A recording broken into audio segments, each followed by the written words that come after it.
भीमराव रामजी आंबेडकर, जिन्हें बाबा साहेब के नाम से भी जाना जाता है, एक समाज सुधारक, कानूनविद, अर्थशास्त्री और राजनेता थे। उनका जन्म 14 अप्रैल 1891 को महू, मध्य प्रदेश में हुआ था। डॉ. आंबेडकर को भारतीय संविधान का निर्माता माना जाता है। उन्होंने अपना जीवन सामाजिक अन्याय के खिलाफ लड़ने और हाशिए पर रहने वालों, खासकर दलितों के उत्थान के लिए समर्पित कर दिया। आंबेडकर का जीवन समानता और न्याय के प्रति उनकी अटूट प्रतिबद्धता का प्रमाण था। अपनी जाति के कारण उन्हें बहुत भेदभाव और कठिनाई का सामना करना पड़ा। हालांकि उन्होंने उत्पीड़ितों के लिए एक प्रमुख आवाज बनने के लिए कई बाधाओं को पार किया। उनकी विरासत आज भी भारत और दुनिया भर में लाखों लोगों को प्रेरित करती है। उन्हें उनकी बौद्धिक क्षमता, उनके निडर वकालत और आधुनिक भारत को आकार देने में उनके स्थायी योगदान के लिए याद किया जाता है। भीमराव रामजी मालोजी सकपाल और भीमाबाई मुर्बादकर सकपाल की 14वीं संतान थे। उनका परिवार महार जाति से ताल्लुक रखता था, जिसे भारतीय जाति व्यवस्था में अछूत माना जाता था। उन्हें गंभीर भेदभाव और सामाजिक बहिष्कार का सामना करना पड़ा।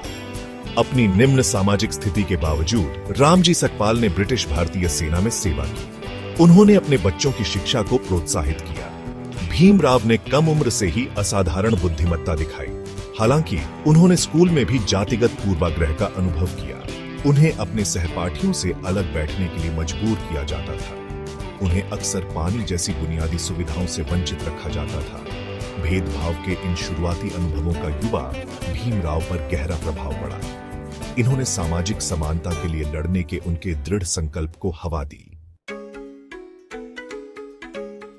भीमराव की क्षमता को पहचानते हुए कुछ शिक्षकों ने उनकी शिक्षा का समर्थन किया। उन्होंने अपनी पढ़ाई में उत्कृष्ट प्रदर्शन किया और बॉम्बे के एल्फिंस्टन हाई स्कूल में पढ़ाई की। 1907 में वे बॉम्बे विश्वविद्यालय से मैट्रिक करने वाले पहले अछूतों में से एक बने।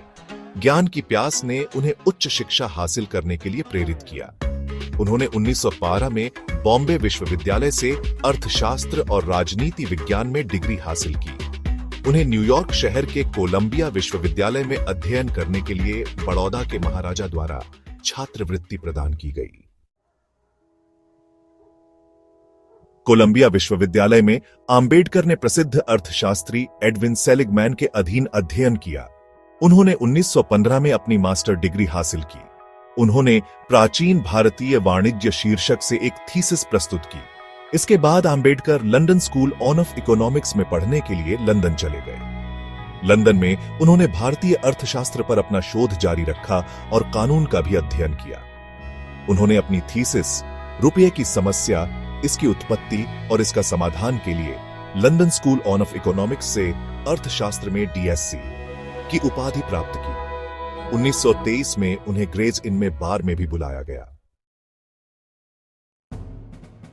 1934 में भारत लौटने के बाद आंबेडकर ने मूक नायक नामक एक साप्ताहिक समाचार पत्र शुरू किया, जिसका अर्थ है मौन का नेता। उन्होंने इस मंच का इस्तेमाल अछूतों की चिंताओं को आवाज देने और जाति व्यवस्था की असमानताओं को चुनौती देने के लिए किया। आंबेडकर का मानना था कि शिक्षा और सामाजिक सुधार दलित वर्गों के उत्थान के लिए महत्वपूर्ण है। उन्होंने अछूतों के बीच शिक्षा और सामाजिक कल्याण को बढ़ावा देने के लिए 1926 में बहिष्कृत हितकारिणी सभा की स्थापना की। उन्होंने अछूतों के लिए सार्वजनिक तालाबों से पानी भरने और हिंदू मंदिरों में प्रवेश करने के अधिकार को सुरक्षित करने के लिए आंदोलन भी शुरू किए। उन्हें रूढ़िवादी हिंदू समूहों के कड़े विरोध का सामना करना पड़ा। हालांकि उन्होंने सामाजिक न्याय के लिए अपनी लड़ाई से पीछे हटने से इनकार कर दिया। भाग 6, जाति व्यवस्था को चुनौती। आंबेडकर हिंदू जाति व्यवस्था के मुखर आलोचक के रूप में उभरे। उन्होंने तर्क किया कि जाति व्यवस्था स्वाभाविक रूप से शोषणकारी और अन्यायपूर्ण थी। उन्होंने दलित वर्गों के लिए अलग निर्वाचन क्षेत्रों की मांग की। इस मांग का महात्मा गांधी ने विरोध किया, जिन्हें डर था कि इससे भारतीय समाज बंट जाएगा। 1930 में ब्रिटिश सरकार ने दलित वर्गों के लिए अलग निर्वाचन क्षेत्रों की घोषणा की। इस फैसले के कारण गांधी ने भूख हड़ताल की। आंबेडकर को गांधी के साथ बातचीत करने के लिए मजबूर होना पड़ा। इसका परिणाम पूना समझौता हुआ। भाग 7 पूना समझौता और उसके बाद 1938 में हस्ताक्षरित पूना समझौते ने दलित वर्गों के लिए अलग निर्वाचन क्षेत्रों को समाप्त कर दिया।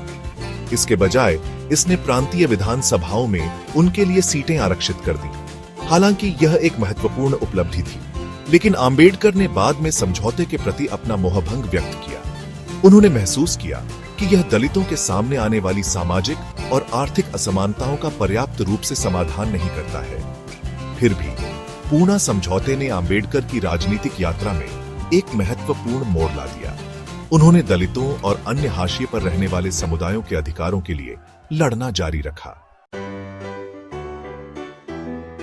भाग 8 संविधान के निर्माता। 1947 में भारत की स्वतंत्रता के बाद आंबेडकर को भारतीय संविधान की मसौदा समिति का अध्यक्ष नियुक्त किया गया। उन्होंने संविधान को आकार देने में महत्वपूर्ण भूमिका निभाई, जो सभी नागरिकों को समानता, स्वतंत्रता और बंधुत्व की गारंटी देता है। संविधान में आंबेडकर का योगदान बहुत बड़ा था। उन्होंने दस्तावेज में सामाजिक न्याय और समानता के सिद्धांतों को स्थापित किया। उन्होंने दलितों और अन्य वंचित समूहों के उत्थान के लिए सकारात्मक कार्रवाई की वकालत की। 1950 में अपनाया गया भारत का संविधान एक न्यायपूर्ण और न्यायसंगत समाज के आंबेडकर के दृष्टिकोण का प्रमाण है। भाग 9 एक दूरदर्शी नेता की विरासत। डॉन बी आर आंबेडकर का 6 दिसंबर 1955 को निधन हो गया। वे एक ऐसी विरासत छोड़ गए जो दुनिया भर के लाखों लोगों को प्रेरित करती रहती है। उन्हें सामाजिक न्याय के एक योद्धा, एक कानूनी दिग्गज और एक दूरदर्शी नेता के रूप में याद किया जाता है। भारत के सामाजिक, राजनीतिक और कानूनी परिदृश्य में उनका योगदान अतुलनीय है।